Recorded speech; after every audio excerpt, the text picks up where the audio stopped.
welcome to Mr. Randy's Wine and Spirits. I am Mr. Randy, and we're doing a full review video today. We've actually gotten back around to getting into the Japanese whiskeys.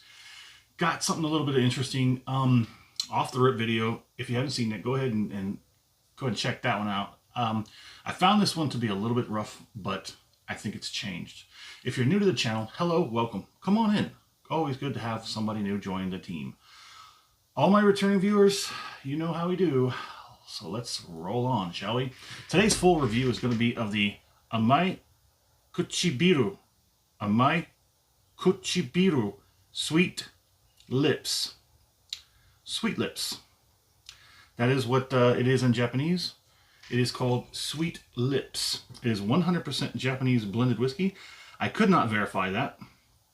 It is 43% alcohol by volume, and it does kind of... yeah, I'll say it's pretty fairly 43%. Well, there, I mean, yeah, there it is right there on the back. Japanese for sweet lips. Direction of the close amount of abundance of nature, spring water. Yeah, most of this, a minimum of 3 years in oak casks, the result of a whiskey that's amber in color, aromas of sweet honey and spice. Mellow sweet vanilla flavor gives way to long, elegant finish. So there it is. Imported through Dallas, Texas. Let's go ahead and get that pour in the glass. So about as much information as you just saw there. That's it. The only thing I think may be different is that this came out of the Hyogo district in Japan. Not a whole lot else besides what we just went over. So let's just get moving on, shall we? So for all the new ones out there, all the new viewers, Mr. Randy does a 3-part series where he does whiskeys, wines, libations of sorts reviews. Part 1 is off the rip. Get it home, pour it in a glass, have my first sip, share my first impressions with you, because that's what we do. We share. Part 2, called full review, where we're at today. I will drink it down to roughly about halfway. I will stop, and I will let it sit for a week, 2 weeks, depending on scheduling and everything else. May last longer, maybe cut a little short. It is what it is. I go online. I find as little of information as possible, because that's usually what happens. I bring it back. I present it. We talk about it. I score it. We continue to drink it, because part 3, all the way down here, the final pour, thusly named, we have the final pour, we compare it to the first pour and everything we had in between. So you saw that there. They claimed it as being an amber of sort. But let's break out Mr. Randy's handy dandy whiskey color scale. Off camera, I'm going to nail this down to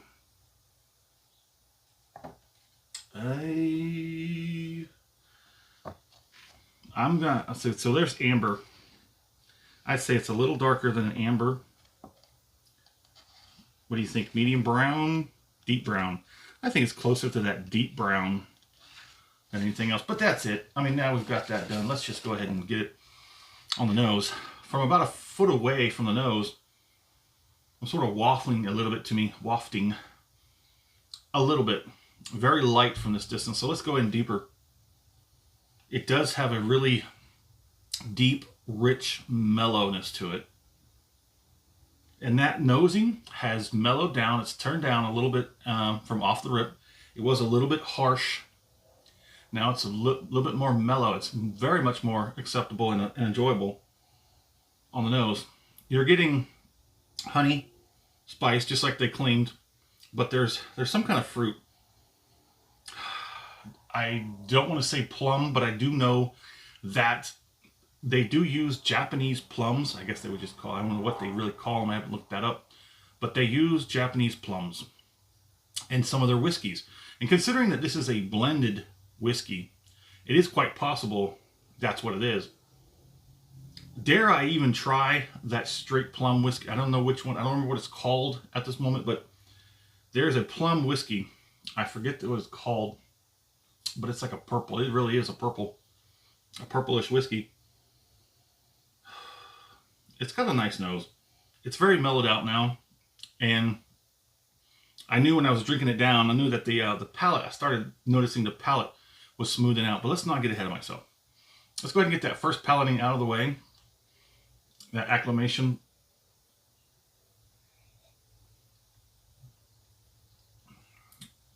It is really soft, really smooth, really easy. I don't want to get ahead of myself, but everything just went right to the back end and started the fire. We need to get some warmth going on. It is a crisp 40 degrees outside here in Central Texas. Let me know in the comments where you're at, what the temperature's like. I hope all is well. I hope all is well. Yeah, we went right to the back. We went right to the back. I got the window open. You can hear traffic. There's a lot of traffic noise out there today. It's Monday. Hear planes in the sky. Or at least I can. I don't know if it translates over. It's a good mic. It does usually pick up a lot of stuff. Let me go ahead and get this second pallet, because that's the one that counts. Second palleting.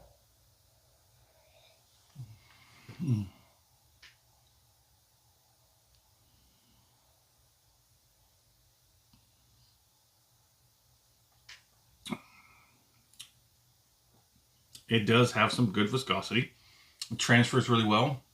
Immediately, here's something interesting. A little bit on the tip of the tongue, maybe a 1, and it pipes up to a 2 on the sides. Now, I haven't had a whiskey as of yet that, I know I take that back. There was one, can't remember what it was, but I do remember the sensation on the sides of the tongue is where I'm getting a lot of action right now. The heat in the back is really mellowed out, but it's got a good intensity. It's trying to push up on a 2, but not yet. Now, I did pay $25. It was a little over $25 out the door for this, but it was on sale, and the regular price, as it was stated, was $35 to $40 range in my area. The lowest I seen it was about $35, and the highest I think it was just a little over $41. So between $35 and $40 for this Japanese whiskey. I forgot to look up the new regulations for the Japanese whiskeys. I may follow that up. I'm going to have to write that down and follow it up on the final pour. 43% alcohol by volume. It does have a little bit of strength, but not overwhelming. So if you like a more of a stronger whiskey, this might be nice. If you like a lighter, smoother whiskey, easier drinker, I don't know. It may be a little something extra other than your run of the mill. So it may be enjoyable.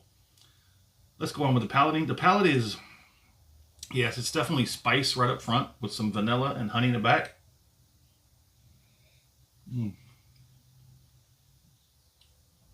It is like a not a bad bitter, but because of the spice, the honey, the vanilla, that oakiness, it's like not a lot of oakness, but it's like it's well rounded.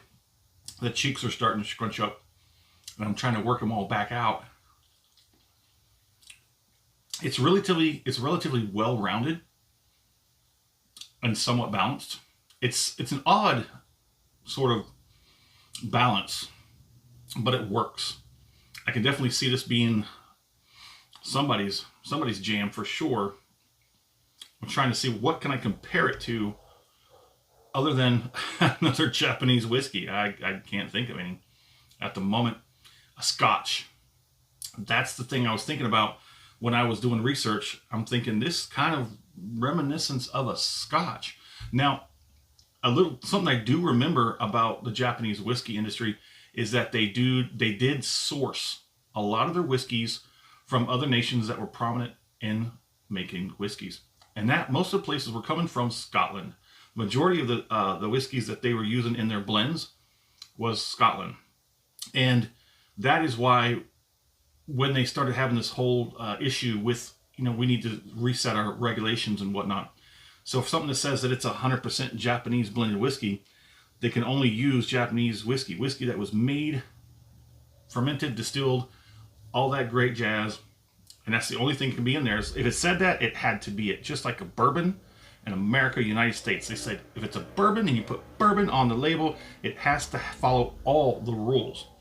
And Japan did this was going to say Nippon, but then again, I should just say Nihon, because Nihon, Nippon, and Japan are all three the same place. Japan is the legal and formal name. When you talk about it abroad in the rest of the world, you refer to it as Japan.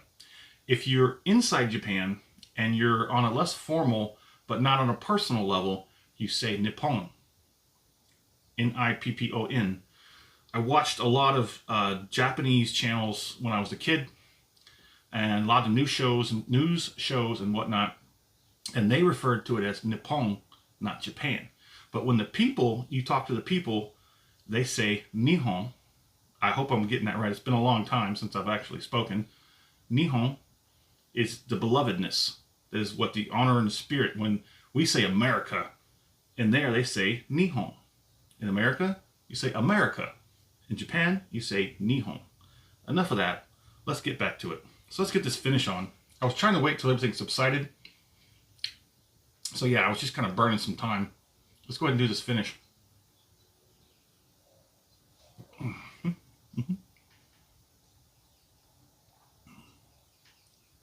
Oh, here's some birds singing. So, if you made it this far in the video, you must like it, or maybe you left the TV on and walked away. Either case, go ahead and hit that like button. Do yourself a favor, or your phone. I know a lot of people watch my videos on their phone. So go ahead and hit that like button. Let the algorithm or the heart or the whatever, let it know, whatever platform you're on, that you like this video and you want to see more. You can skip all that mess and go right to the subscribe. Hit the subscribe or follow, and it will automatically show you one of my videos once they get released. It'll be in your to watch or your one of your sections that it has on whatever platform you're on. Want to do me a favor? Go ahead and hit me up in the comment section. Let me know where you're at, what you're drinking, what's going on, what you think about this Japanese whiskey. So now that I've worked at, I'm going to have to disagree with what they say about the finish. A long, elegant finish. I'm going to say not so much long, not so much elegant, but it's nice. It doesn't outstay its welcome. I have a little bit of an aftertaste hanging around, like a little bit of fruity sweetness. That's kind of like hanging out, but that's dissipating. So let's go ahead and give it a score, shall we? Well, there wasn't much on the finish. Not much more than I got on the palate, but it kind of like dissipated quicker. That was kind of an odd thing, but not horrible, not bad, good enough. Didn't overstay its welcome. Once it was done, it was done. Very nice and polite, just like the Japanese. So my score is going to be, let's see, we'll score it with the regular price of $35 to $40. And let's say it's pretty regular to have. I'm